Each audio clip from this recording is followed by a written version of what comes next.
Queridos irmãos, nós começamos no culto de passagem de ano uma série de mensagens baseadas em uma palavra que o Senhor nos deu para este ano de 2024.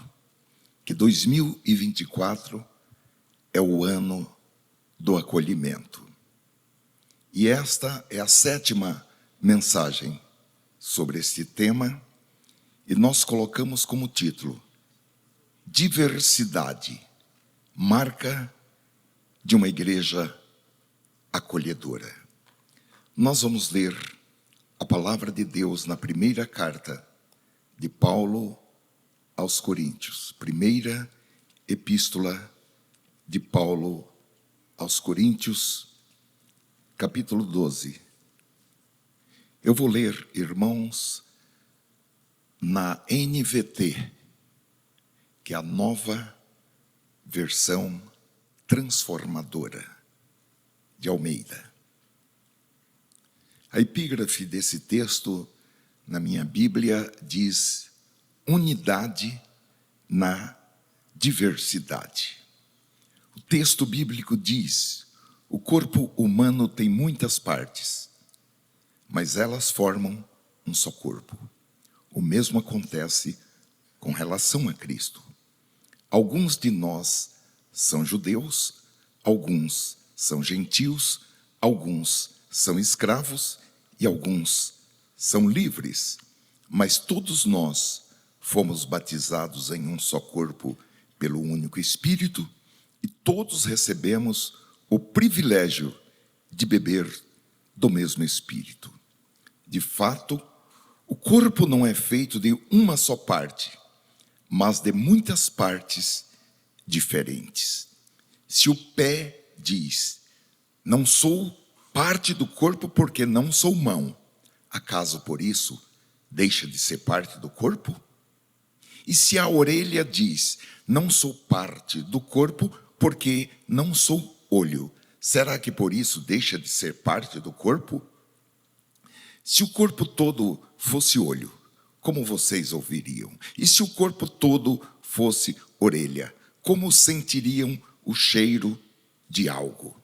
Mas nosso corpo tem muitas partes, e Deus colocou cada uma delas onde Ele quis. O corpo deixaria de ser corpo se tivesse apenas uma parte. Assim, há muitas partes, mas um só corpo. O olho não pode dizer à mão: não preciso de você. E a cabeça não pode dizer aos pés: não preciso de vocês. Ao contrário, algumas partes do corpo que parecem mais fracas são as mais necessárias, e as partes que consideramos menos honrosas são as que tratamos com mais atenção. Assim, protegemos cuidadosamente as partes que não devem ser vistas, enquanto as mais honrosas não precisam dessa atenção especial. Deus estruturou o corpo de maneira a conceder mais honra e cuidado às partes que recebem menos atenção. Isso faz com que haja harmonia entre os membros, de modo que todos cuidem uns dos outros. Se uma parte sofre, todas as outras sofrem com ela. E se uma parte é honrada, todas as outras com ela se alegram. Juntos, todos vocês são o corpo de Cristo, e cada um é uma parte dele. Amém. Ó Senhor, nós te louvamos por esta palavra tão magnífica, tão penetrante, tão curadora.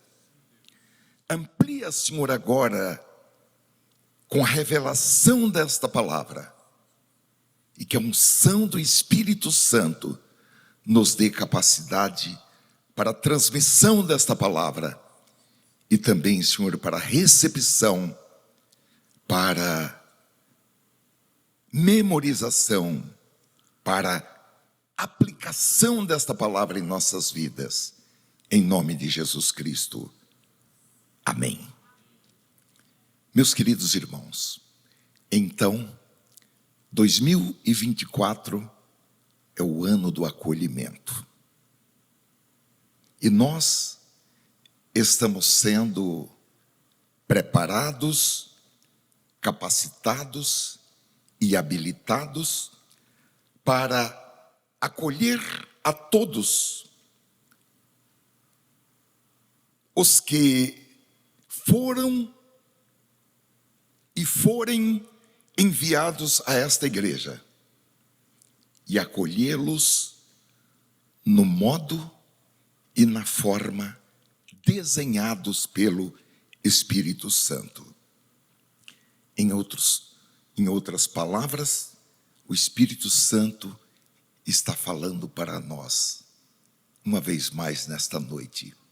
Aperte a tecla acolhimento. Não é a tecla SAP não, tá? É a tecla acolhimento. Na verdade, quanto menos a gente assistir televisão, mais saudável é para o espírito, a alma e o corpo. Mas aqui o Espírito Santo está falando. Aperte a tecla acolhimento. Na quarta-feira passada, irmãos, eu lancei uma pergunta. Os irmãos se lembram? O que você está fazendo para acolher as pessoas que o Espírito Santo envia para esta igreja e para a sua igreja? Os irmãos lembram? E hoje eu quero perguntar: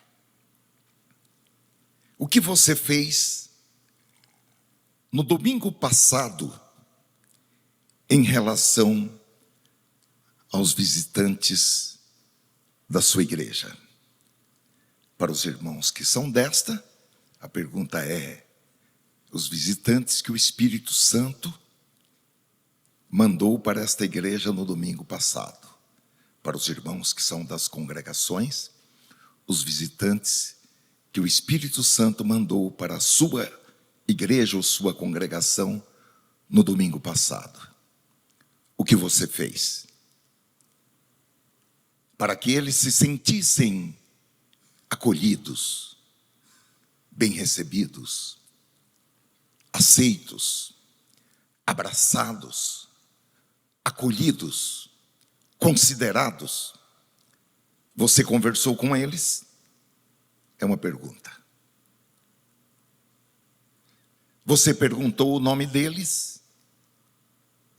Você perguntou onde eles moram? Você perguntou para eles: você quer receber uma oração? Não é para trazer aqui para o pastor orar, não. É você mesmo que poderia e que pode fazer esta oração. Olha, meus queridos irmãos,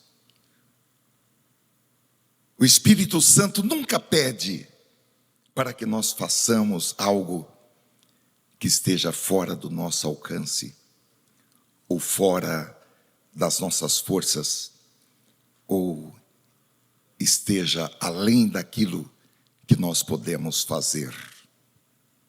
Porque com a ordem que nós recebemos do alto, faça isto, aquilo e aquilo, nós recebemos também concomitantemente, simultaneamente, ao mesmo tempo, toda a infraestrutura espiritual, psicológica e material que nós precisamos para concretizar, para realizar aquela incumbência que Deus está nos dando. Algumas pessoas são curadas de uma enfermidade ao responderem sim eis-me aqui para realizar uma tarefa designada por Jesus. Elas precisam de saúde para realizar aquela tarefa. E porque elas disseram sim para Jesus, Jesus lhes dá saúde. Elas são curadas instantaneamente para realizar aquela tarefa. Então, irmãos, o Espírito Santo, ele abre a porta do tempo e da oportunidade. E ele nos dá o conhecimento, nos dá o saber, nos dá competência para realizar tudo aquilo que foi da vontade do Pai determinar que nós façamos. E o Espírito Santo nos dá também a matéria-prima, os recursos humanos e os recursos financeiros para realizar aquele empreendimento que nós fomos encarregados de fazê-lo, que é destinado para a glória do nome do Senhor Jesus. Conforme escreveu Paulo em Romanos capítulo 11 e versículo 36. Porque dele e por ele e para ele são todas as coisas. A ele, pois, a glória eternamente. Amém. Há pessoas que querem a multiplicação dos pães. E a pergunta é: para que você quer multiplicação de pães? Você vai abrir uma padaria? Ou você vai deixar os pães mofarem? Fica meio verde, né, irmã? Ou você tem uma multidão assentada para receber esses pães que serão multiplicados e você vai reparti-los. Eu quero garantir que se houver essa multidão assentada, o Senhor Jesus vai usar as suas mãos e vai haver a multiplicação de pães. Olha, meus queridos irmãos, a disponibilidade abre as portas e janelas dos céus. Eu vi um testemunho, irmãos, de um jovem chamado Antônio Moondo. Ele é um jovem que veio da África e era seminarista na igreja adventista do sétimo dia. E eu fiquei assim muito impressionado com o testemunho desse jovem, porque é uma prova de que quando nós atendemos ao chamado de Jesus para realizar algo, com a disponibilidade, é mais importante do que o preparo e a competência. Quando nós dizemos sim para Jesus, Ele provê todas as coisas. Eu vou pedir para colocar esse vídeo para que a gente veja. Eu gostaria de chamar agora aqui à frente o Antônio. Encontramos? Bom dia, Antônio. Quantos aqui na igreja conhecem o Antônio?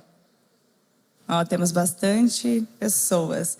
Quantos sabem o testemunho que o Antônio viveu aí no final do ano passado? Quantos já o ouviram contar? Temos aqui. Bem, eu acho que agora é um momento assim que realmente os irmãos ficarão impressionados com uma história de milagre incrível que o Antônio pôde vivenciar no final do ano passado. O Antônio é aluno do 4º ano de teologia no terceiro ano de teologia, os alunos costumam sair para a prática pastoral. Aqui no IAP, todos os alunos eles têm aulas práticas desde o primeiro ano. Mas é no terceiro ano, né, Antônio, que saem para as igrejas, saem numa média de 3 meses. E o Antônio ele pode viver uma experiência incrível nesse momento. Só que eu vou economizar aqui a minha fala e vou dar o microfone para ele poder contextualizá-los algo que ele viveu. Bom dia, Gisele. No mês de setembro do ano passado, meus colegas e eu fomos enviados para o evangelismo. Evangelismo é um requisito prático do teológico, em que o aluno fica 3 meses numa cidade, desenvolvendo um trabalho de pregação do evangelho. Eu fui para Pato Bragado. Pato Bragado é uma cidade do interior, aqui no oeste do Paraná, uma cidade de colonização alemã, bem organizada. E lá fui eu, com o coração transbordando de expectativas. Inexperiente, porém, bem treinado e orientado pelos professores. Quando eu cheguei lá, percebi que as minhas expectativas começaram a ser frustradas, porque a realidade é totalmente diferente da que eu estava acostumado. Até então, o povo, eu via que era muito fechado, uma cultura totalmente diferente. Para tu teres uma ideia, às vezes eu saudava, cumprimentava, e o pessoal não respondia. Eu dava o benefício da dúvida, né? Pensava assim, não, talvez eu como tenho um português meio enrolado, talvez eles não estão percebendo bem. Vou tentar desenhar um pouco mais as minhas palavras, né? E ainda assim, não. Um dia eu fui para o banco, em lugares públicos, assim como o banco, lá eu encontrei uma senhora. Enquanto eu entrei tranquilamente, ela ficou apavorada, segurou a bolsa, né? A bolsa dela. E o gerente lá do banco falou, fique tranquila, ele é um cliente já assíduo daqui. E ela ficou assim meio rosa, né? Ficou vermelha. Uma cidade bem conservadora, era uma cidade, né? muito conservadora, né? Eu tinha um prós, porque eu gosto de coisa séria também, né? Certo. E o contra é que eles usavam a cultura, e principalmente o idioma, como um bloqueio, como uma barreira para mim. E estava muito difícil para mim, muito mesmo. Eu lembro que na primeira semana eu recebi a visita do meu professor para a área de teologia aplicada, e na despedida ele me orientou, me deu a seguinte orientação que eu levei a sério: Antônio, trabalhe duro e a despeito das situações adversas, não largue mão da sua comunhão com Deus. E aí eu orava a Deus pedindo que Ele me mostrasse o quão real é sua presença e a atuação poderosa do Espírito Santo. Em minha mente veio de forma muito forte o texto famoso dos métodos de Cristo. E eu me perguntava como eu vou misturar-se com esse povo que não quer que eu chegue perto. Como eu vou suprir as necessidades se eles acham que eu não tenho nada para dar. Como eu vou granjear-lhes a confiança se eles só desconfiam de mim. E como eu vou convidá-los então se nem o primeiro passo da misturação eu consigo dar. Junto com você tinham outros amigos, outros colegas, eles também enfrentavam a mesma dificuldade? De forma geral, não apenas pela tua nacionalidade, pela tua cor, mas de forma geral lá era um local conservador. Sim, eu penso que não é questão de nacionalidade, nem cor. Ok. Porque eles estranham até um brasileiro que não faz parte do, né? E talvez se eles fossem também no meu país, o pessoal iria estranhá-los, né? Peso embora não iria retalhá-los assim. Em que momento você quebrou essas objeções? Olha, eu passava pela praça da cidade e encontrei 3 senhores e eu resolvi ousadamente sentar perto deles. E quando eu sentei, eles levantaram e começaram a falar em alemão. Falei, meu Deus, mas como pode, né? Interessante, eu comecei a entender o que eles falavam. Eu fiquei impressionado e sorria para eles, só que eles pensavam que eu estava sorrindo porque eu era bobo. Só um detalhe, irmãos, para quem não conhece, a História é uma cidade típica de alemães, e lá eles costumam falar em alemão. Você alguma vez ouviu o idioma, se familiarizou, consegue compreender? Qual que é o seu idioma nativo? Meu idioma nativo é quimbundo, e o nosso idioma oficial do país é português. Então você fala esses 2 idiomas? Ah, sim. E você já havia conversado em alemão, já havia percebido isso? Aqui é que está a história, irmãos. Né? Nós vivemos... Esse é o momento do milagre. Se atentem a isso. Eu nunca estudei alemão, nunca falei alemão. Até hoje eu não falo alemão. Foi quando eu olhei para eles sorrindo, porque eu estava entendendo o que eles falavam para mim. é que eles conversavam entre eles, e um deles ousadamente perguntou para mim em alemão: e aí, desculpa a expressão, mas eu não me ofendo, e aí, seu preto, o que você está fazendo aqui nessa cidade? E eu respondi em alemão. E você entendeu que eles estavam falando em alemão? Eu entendi.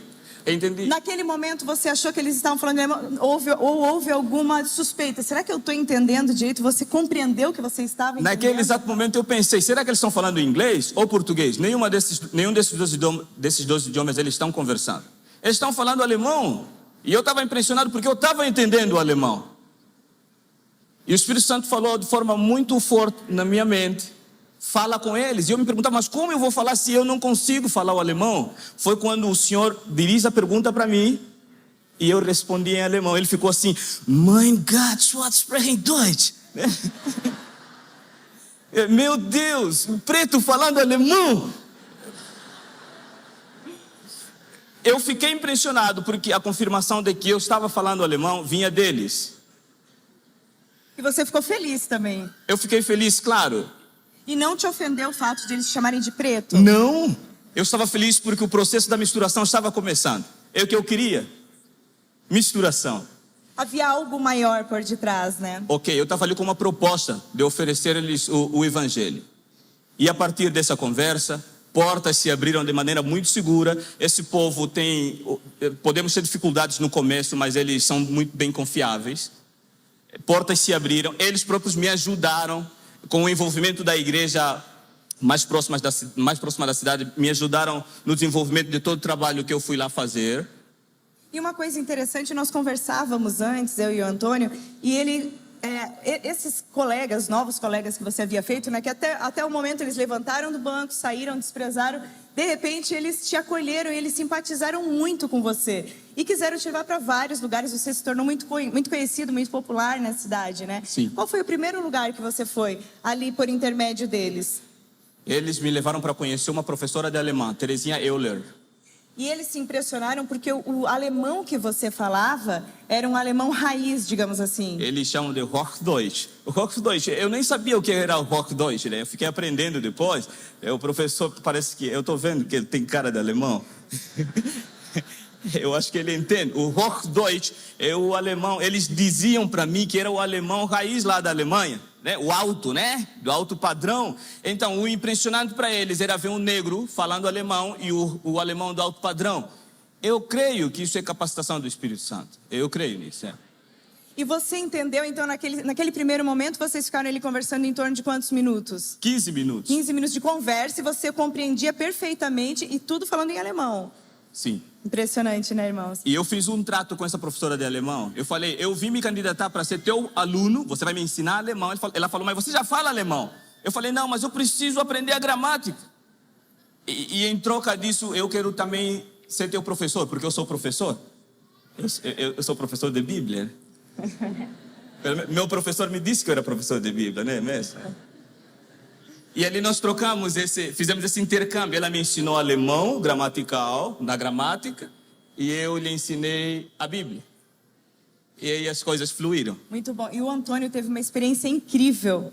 Ele foi convidado para o evento da cidade. Ele se tornou muito popular em toda a cidade, porque ele era o negro que falava alemão. E todos queriam vê-lo, né? Ele se tornou atração ali.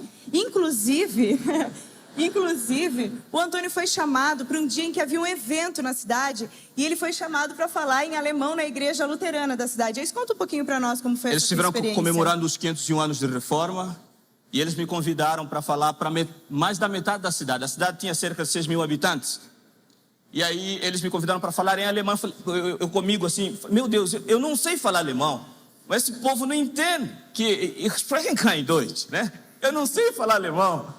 E ele falava: não, mas você vai ter que discursar em alemão. Eu falei: Deus, se o Senhor quiser, faz de novo. Imaginem a sensação dele, né? Porque ele não tinha certeza de que ele falaria alemão, ele não compreendia. Então, assim, houve esse lado humano teu. Como que foi esse momento? A princípio, eu também me questionei. Mas quem sou eu para questionar um Deus que faz até uma jumenta se comunicar em linguagem humana? Será que não poderia ele fazer um homem se comunicar num outro idioma, pese embora nunca ter aprendido antes? Eu creio no poder e na atuação do Espírito Santo.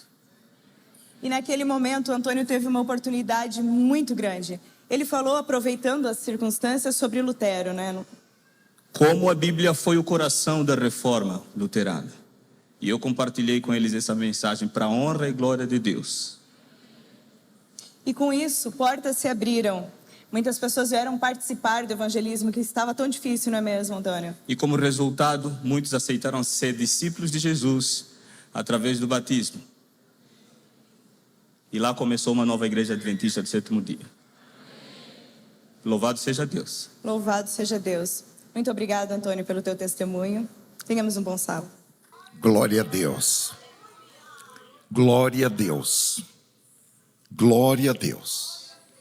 Meus queridos irmãos, a nossa parte é apenas procurar estar no centro da vontade de Deus e confiar que o Senhor está trabalhando a nosso favor e que Ele provê todas as coisas.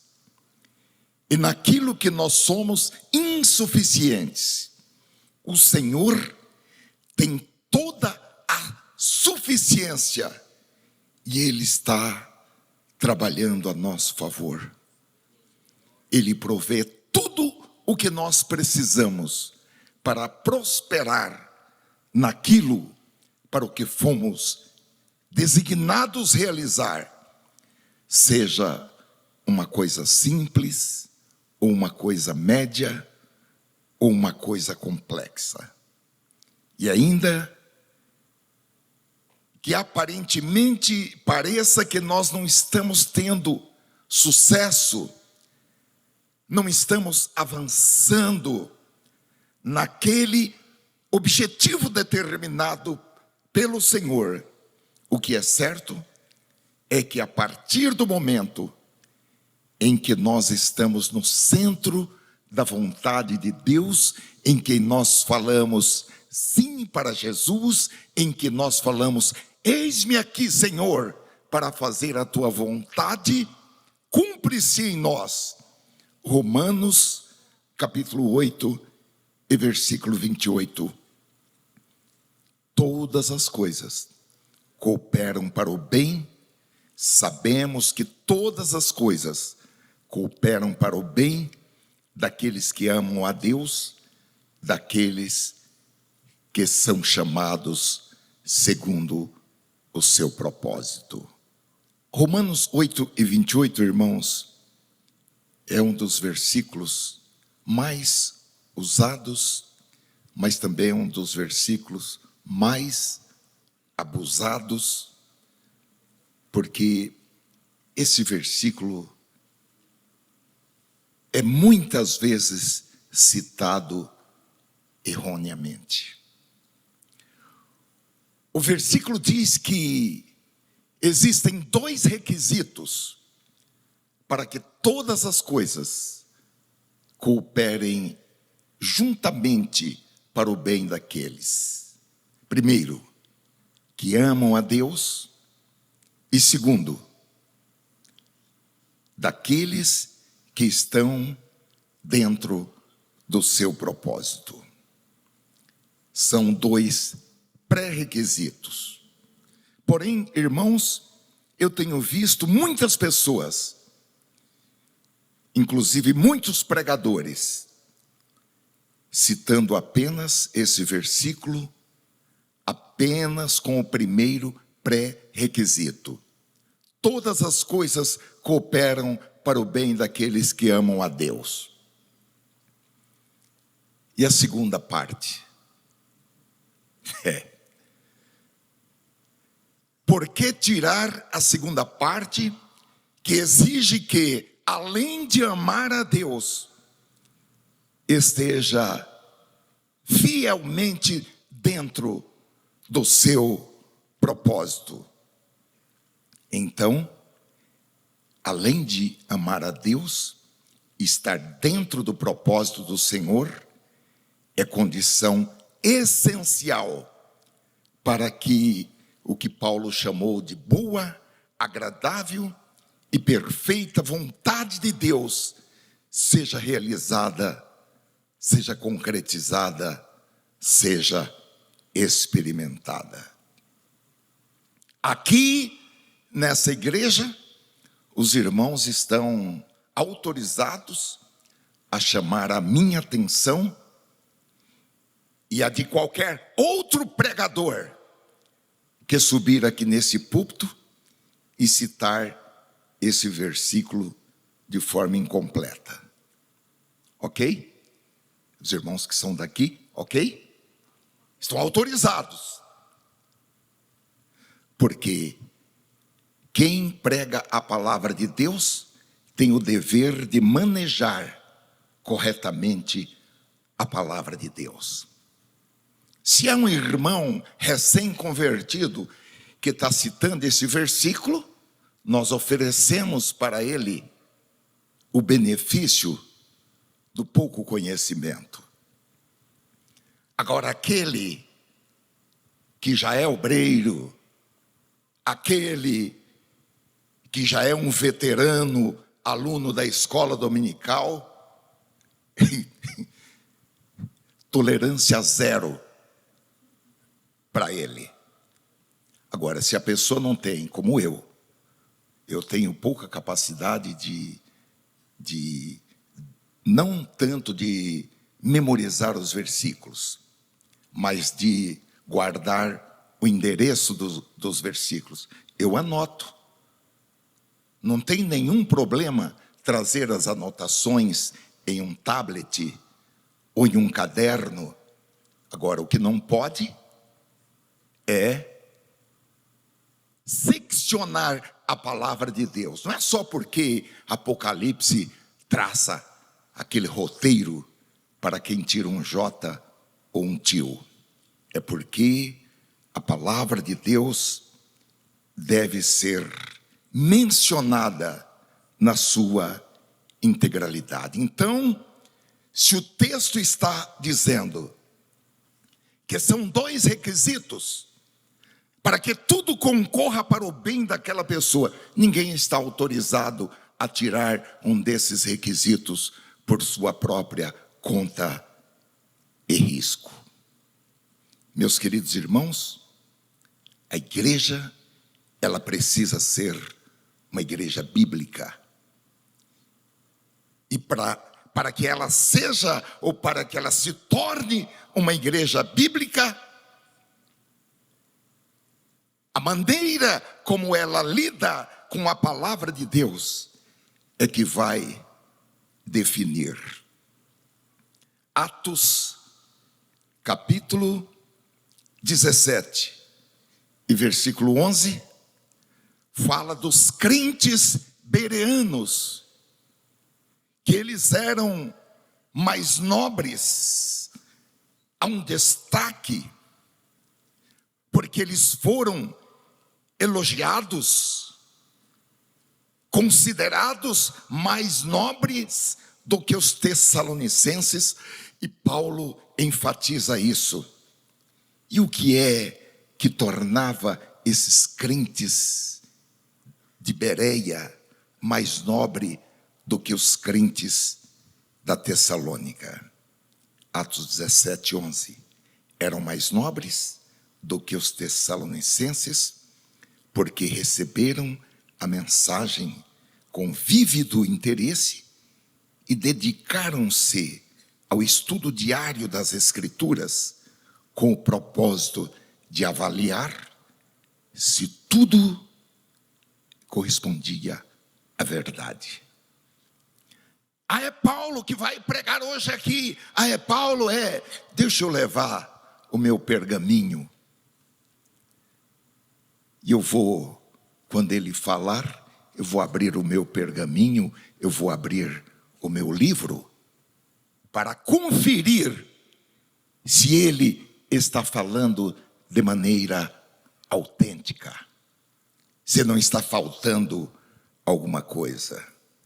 Então, meus amados irmãos, voltando a Romanos 8 e 28, eu pergunto aos irmãos: o que vocês acham de um crente que ama a Deus, mas fala palavras frívolas, porque ele não espera o momento de falar. A Bíblia diz: todo homem seja pronto para ouvir e tardio para falar e tardio para ficar irado. Então,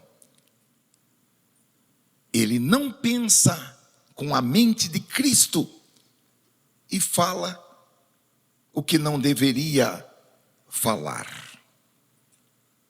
O que os irmãos acham de um crente que julga o seu irmão, porque avalia o seu irmão com critérios humanos?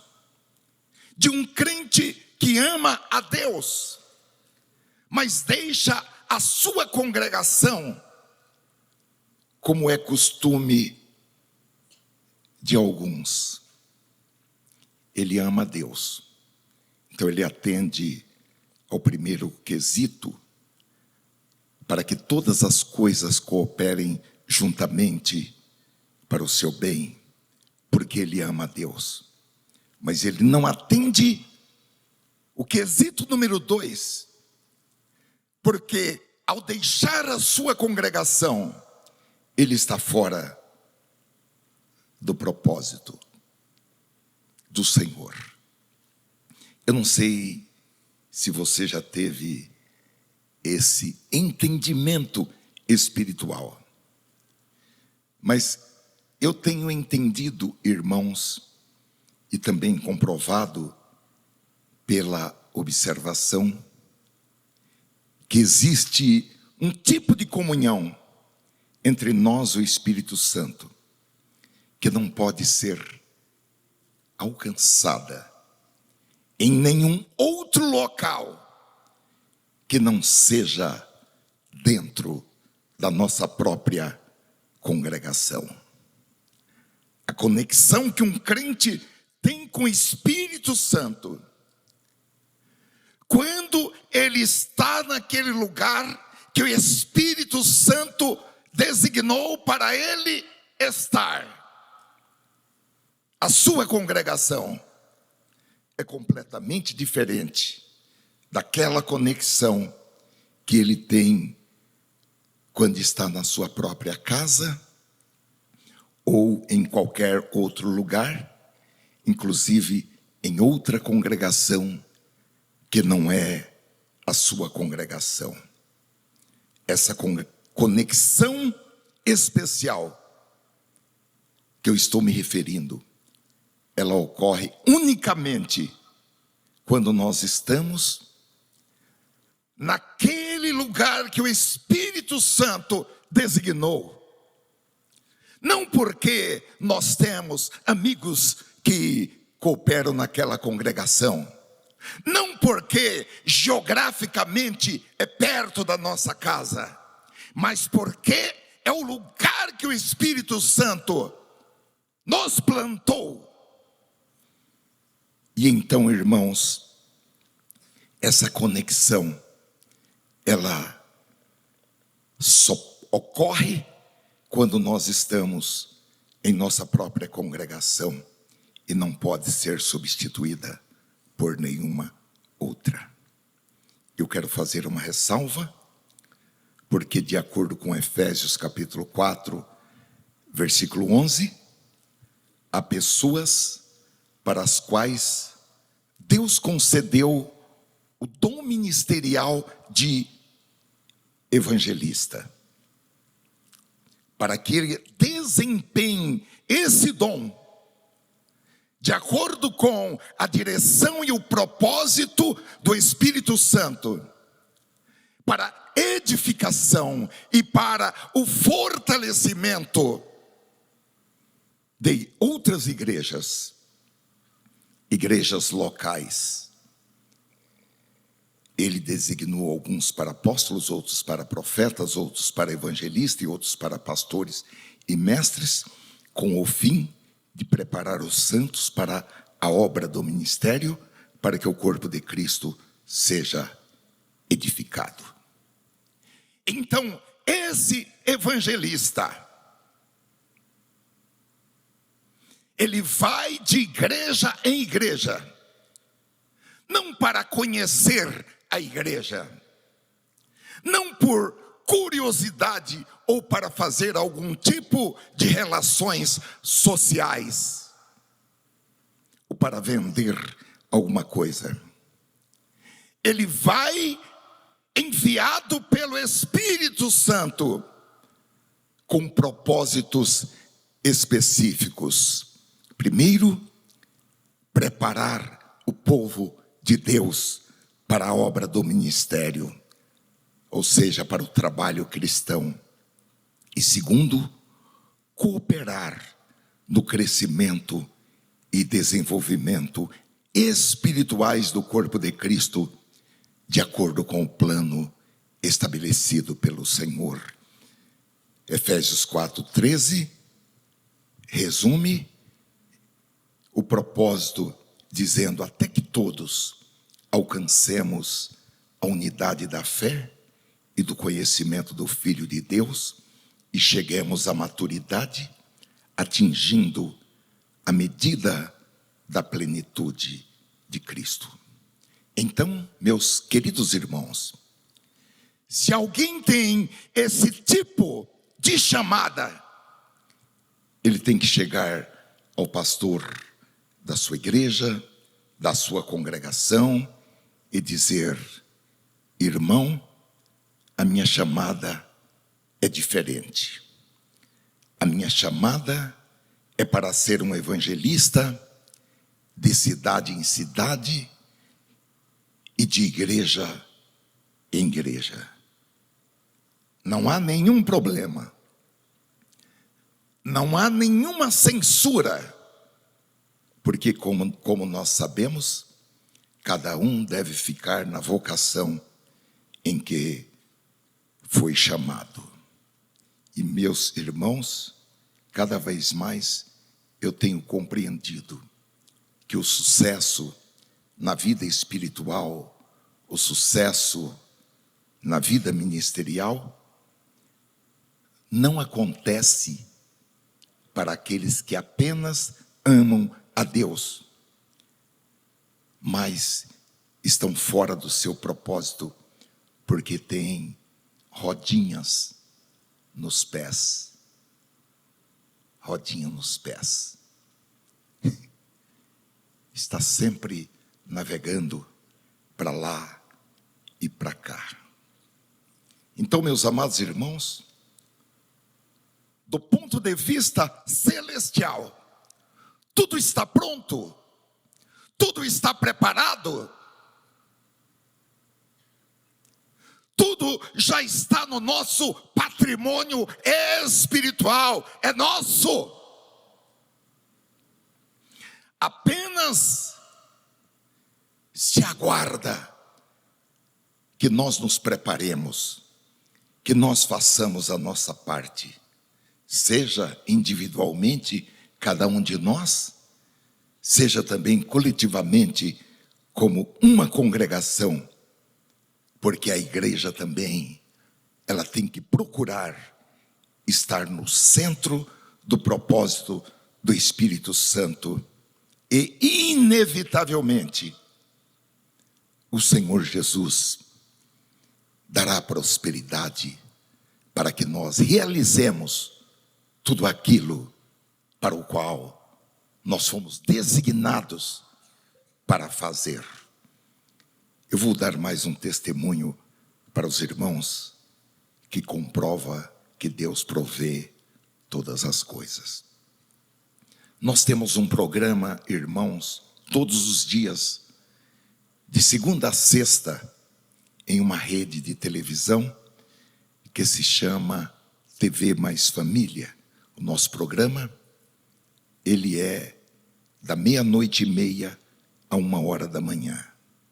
A Rede Mais Família é o canal 36.1 aqui em São Paulo, é televisão aberta. É o canal 5.1 no Rio de Janeiro. é o canal 49.1 em Belo Horizonte. É o canal 26.1 em Campinas. E em mais 90 cidades pelo Brasil. Agora, quanto custaria, irmãos, meia hora em uma rede de televisão como essa, TV aberta, de segunda a sexta-feira, mesmo nesse horário depois da meia-noite? Os irmãos sabem quanto custa? Numa TV como esta, que não é, obviamente, uma Rede Globo, uma das grandes redes, mas é uma TV com um sinal excelente. Custa, meus amados irmãos, algo em torno de R$3.000 por dia. R$3.000 por dia. Os irmãos sabem quanto nós pagamos? Alguém sabe? R$0. R$0. Os céus estão procurando apenas que nós falemos: sim, Senhor, eis-me aqui. Como nós somos uma igreja sem muros, proclamamos que somos uma igreja sem muros, escrevemos que somos uma igreja sem muros. O Espírito Santo falou: então vocês são uma igreja sem muros? Somos. Então eu vou dar meia hora para vocês na televisão de graça. Glória a Deus. Obviamente, nós entendemos que este é um propósito do Senhor, e para nós não resta outra palavra senão aquele querido versículo 23 do Salmo 118. Foi o Senhor que fez isto, e é coisa maravilhosa aos nossos olhos. Meus queridos irmãos, como o Espírito Santo tem muitas pessoas para salvar nesta zona norte de São Paulo, para salvar nesta capital e no Brasil e até os confins da terra. E nós entendemos que essa é a nossa missão, amém, irmãos? É por isso que nós somos uma igreja sem muros. Então o Espírito Santo, ele abre a porta e ele dá conhecimento e dá sabedoria para que aquilo que foi da sua vontade seja realizado. E ele nos dá também a matéria-prima, ele nos dá os recursos humanos, porque ele provê ajudadores, ele levanta pessoas, ele traz pessoas de longe. E ele nos dá também os recursos financeiros, para que nós estejamos habilitados para realizar aquele empreendimento que foi projetado pelo Senhor. Glória a Deus. Então, irmãos, o Espírito Santo está investindo em nós e nos capacitando para que nós possamos exercer o acolhimento na forma como está revelado nas Escrituras. Não é o acolhimento na forma disciplinada pela pedagogia, porque os pedagogos, os pastores, os diretores de escola, eles são treinados pela pedagogia para acolher os alunos recém-chegados e os alunos de maneira geral, ou pela sociologia ou pela antropologia, que nos ensina como acolher estrangeiros, como acolher indígenas, ou pela psicologia, enfim, as ciências da comunicação social, as ciências de relações humanas. O acolhimento praticado da igreja é o acolhimento, como diz as Escrituras. Como falei para os irmãos, evidentemente, nós não desprezamos os conceitos científicos que dizem respeito às relações humanas, desde que não entrem em choque com a palavra de Deus.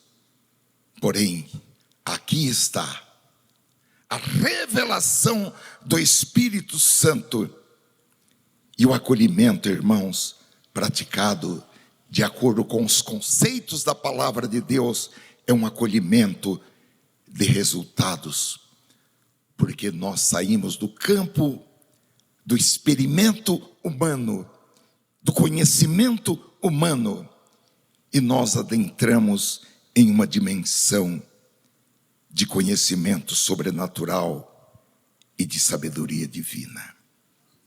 E quais são as marcas de uma igreja acolhedora? O apóstolo Paulo, irmãos, dedicou o capítulo 12 da sua primeira carta aos Coríntios, descrevendo a igreja, tendo como figura o corpo humano. E é à luz desse texto que nós podemos observar quais são as marcas de uma igreja acolhedora. Esta é a quarta mensagem sobre marcas de uma igreja acolhedora. E na quarta-feira passada, nós vimos a primeira marca. Uma igreja acolhedora investe em unidade. Hoje nós vamos, nesses minutos que ainda temos, ver a segunda marca de uma igreja acolhedora. Uma igreja acolhedora serve na diversidade. A diversidade é a marca de uma igreja acolhedora. Bem entendido, meus amados irmãos, que unidade da igreja não é uniformidade. No versículo 14, 1 Coríntios 12 e 14, Paulo escreveu: de fato, o corpo não é feito de uma só parte, mas de muitas partes diferentes. Unidade é uma coisa boa. A unidade é una, é única, é singular. A unidade de uma igreja é um retrato falado da união de Cristo com o Pai. É um retrato falado.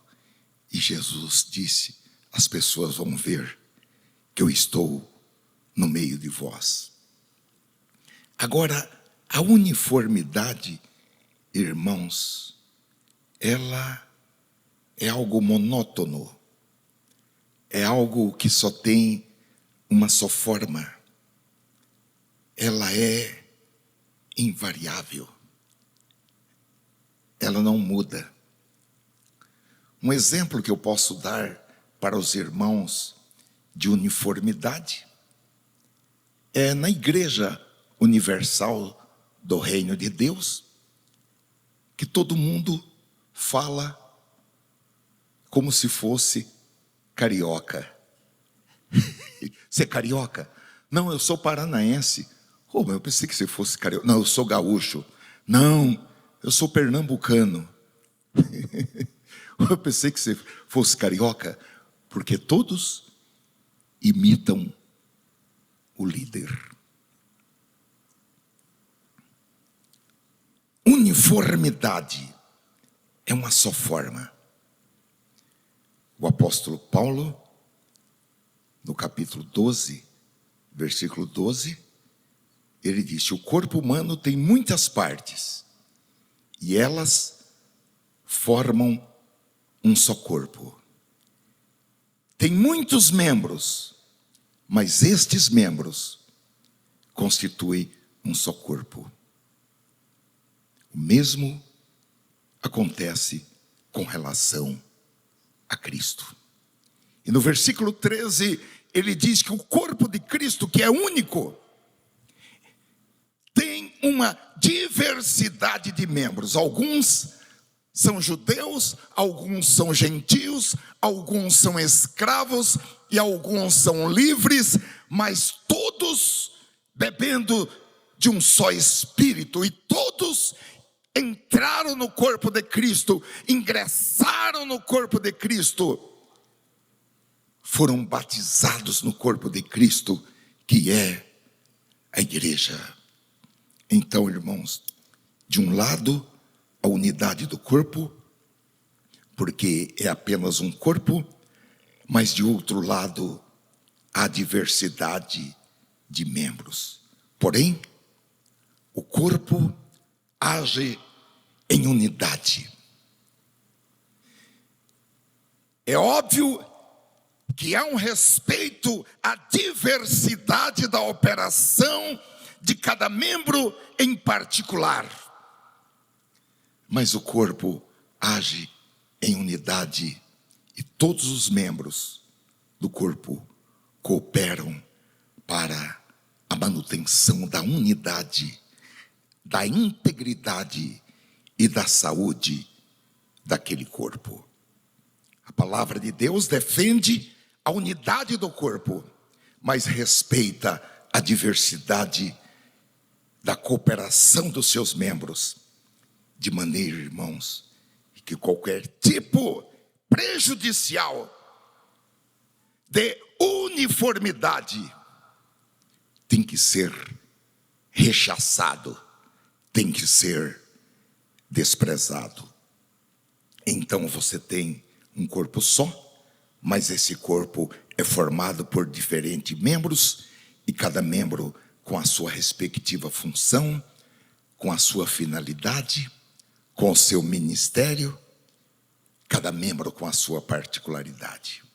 O texto de 1 Coríntios, capítulo 12, no versículo 11, ou melhor, 5 em diante, diz: ora, há diversidade de dons, mas o Espírito é o mesmo. Há diversidade de ministérios, mas o Senhor é o mesmo. E há diversidade de operações, mas é o mesmo Deus que opera tudo em todos. Mas a manifestação do Espírito é dada a cada um para o que for útil. Porque a um, pelo Espírito, é dada a palavra da sabedoria. E a outro, pelo mesmo Espírito, a palavra da ciência. E a outro, pelo mesmo Espírito, a fé. E a outro, pelo mesmo Espírito, os dons de curar. E a outro, a operação de maravilhas. E a outro, a profecia. E a outro, o dom de discernir os espíritos. E a outro, a variedade de línguas. E a outro, a interpretação das línguas.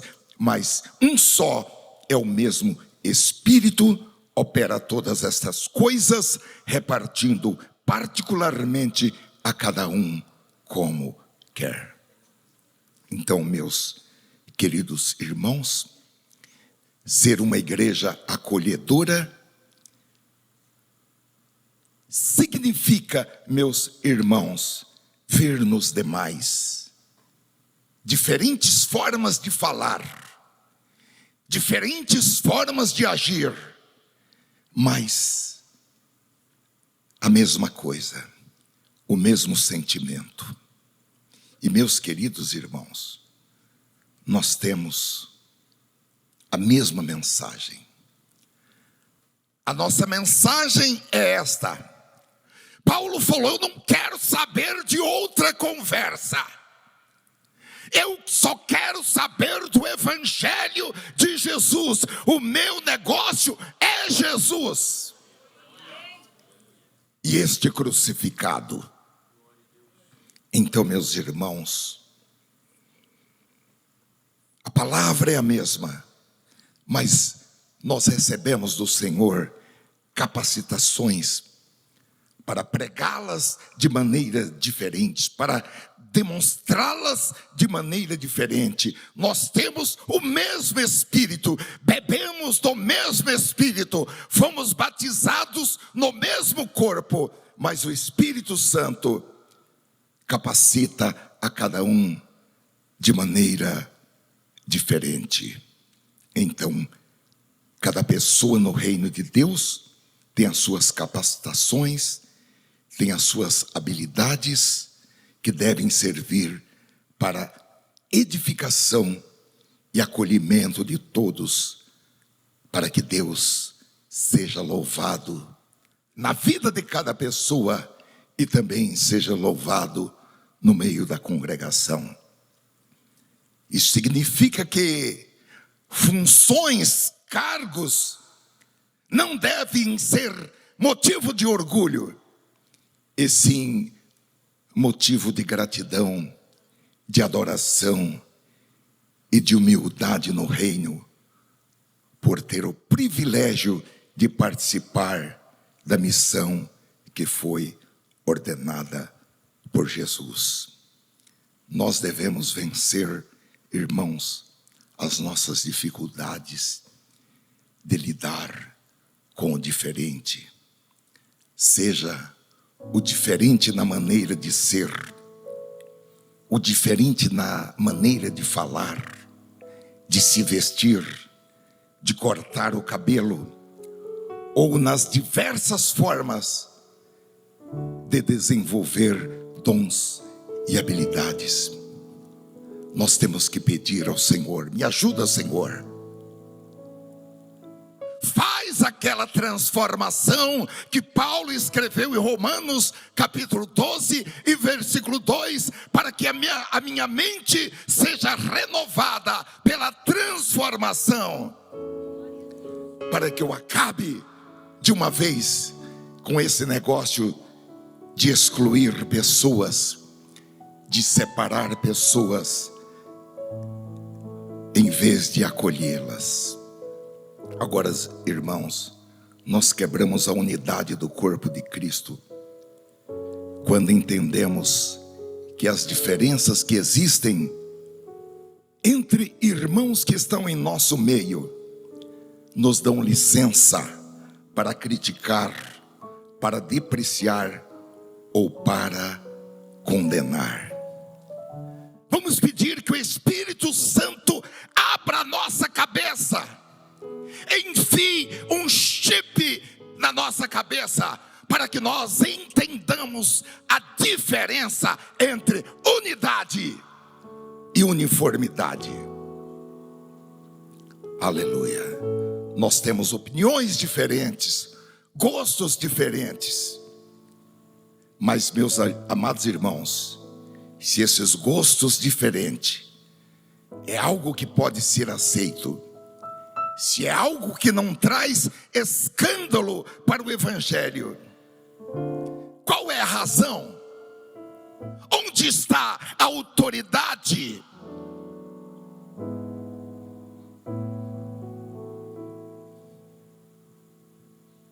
Onde está o suporte na palavra de Deus para não respeitar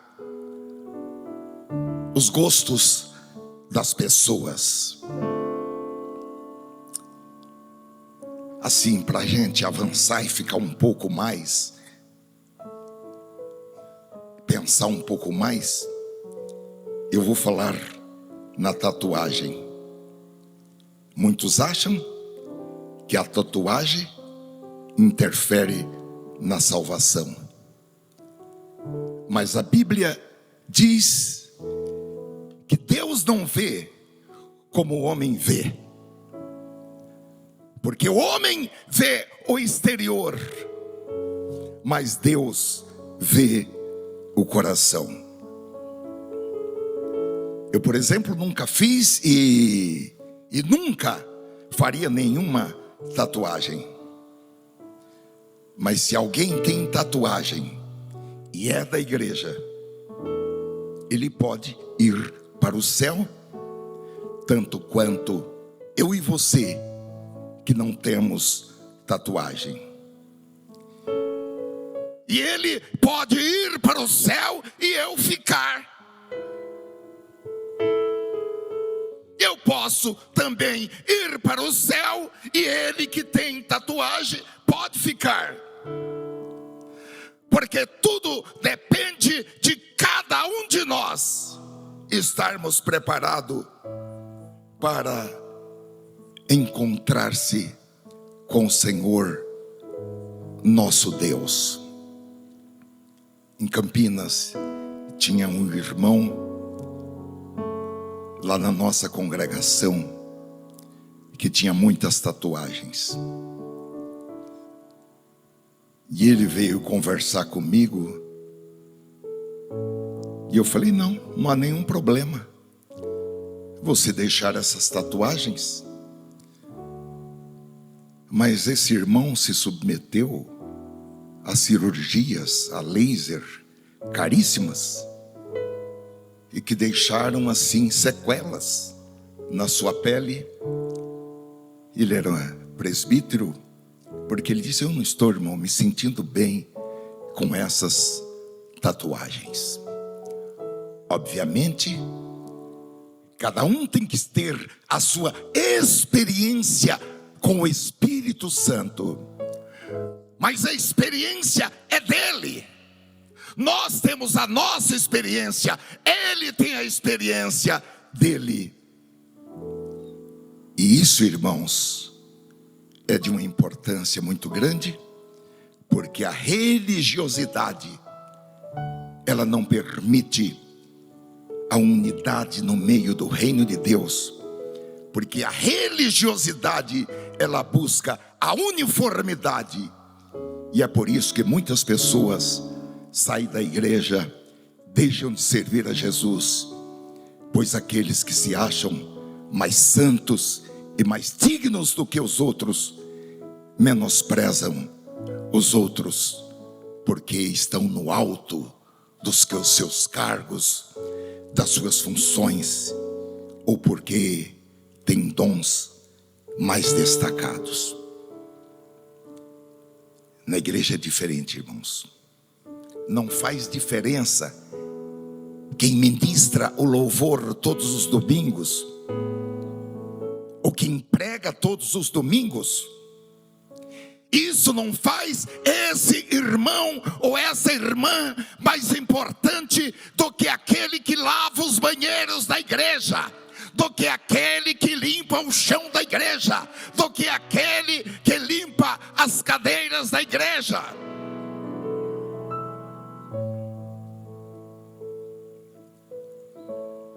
Olha, meus queridos irmãos, ninguém é melhor do que qualquer outro irmão. Nós vamos ter muita surpresa lá no céu. Agora, a partir do momento, irmãos, em que nós reconhecemos isso, nós passamos a viver a unidade do corpo de Cristo dentro da sua multiformidade. Em Romanos capítulo 14, versículo 2, o apóstolo Paulo deu uma orientação à igreja de Roma de uma maneira muito explícita, muito oportuna. Um crê que pode comer de tudo, mas quem é fraco na fé, come legumes. Quem come de tudo não deve desprezar o que não come, e o que não come não deve julgar o que come de tudo, porque Deus o acolheu.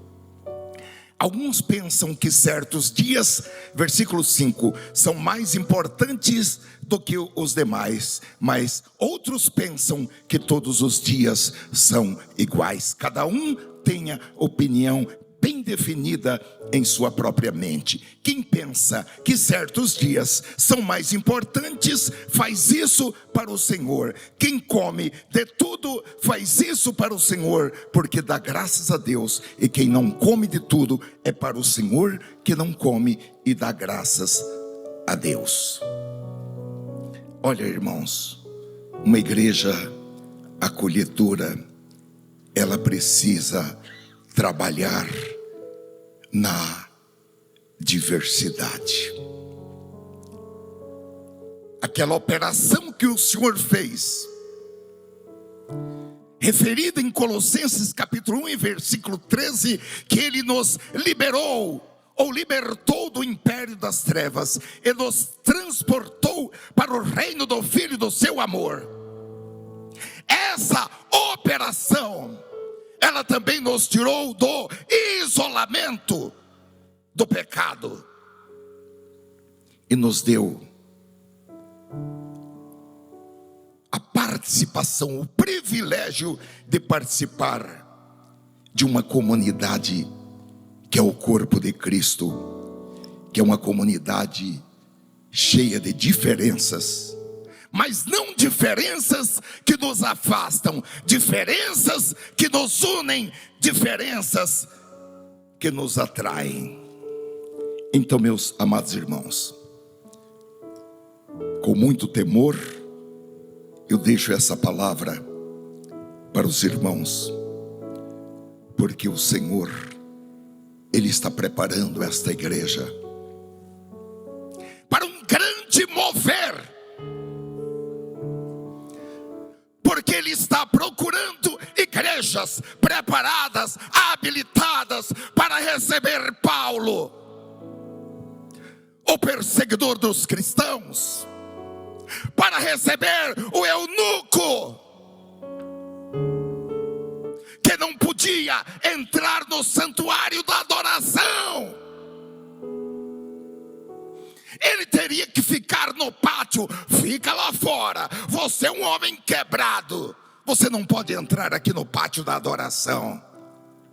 O Espírito Santo está procurando igrejas para receber os eunucos.